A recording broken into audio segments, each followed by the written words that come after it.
আজি মাৰ ঘৰৰ দ্বিতীয় দিন। এইখিনি চাওকচোন, পল্লৱীয়ে বৰ ধুনীয়াকৈ ফুলবোৰ আনি ৰুই থৈছে, ভাল লাগি গৈছে দেখি পেলাই। তাৰপাছত এইবোৰ বৰ ডাঙৰ হৈছে।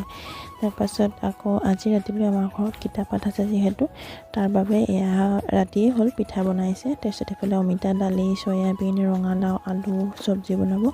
তাৰপাছত পনীৰ আৰু বুটৰ দালিৰ সৈতে এখন চব্জি।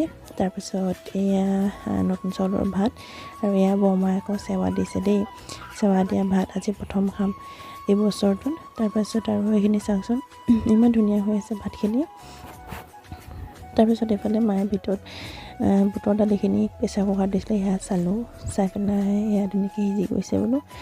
তাৰপিছত এইফালে ডাইনিঙত আহিব দেউতাই এই বটি চটিবোৰ পানী ভৰাই থৈছে, ভকতৰ কাৰণে যা যোগাৰ কৰি থৈছে। ভকত আহিব এতিয়া আৰু কলপাত চলপাত। তাৰপিছত আৰু এইফালে ভকত আহিলে, চাহ তাহ দিলোঁ, আৰু এইফালে গীতা পাঠ কৰি আছে। আৰু এইফালে আমাৰ নিৰামিষ খানা ৰেডি হৈ গ'ল আজিলৈ।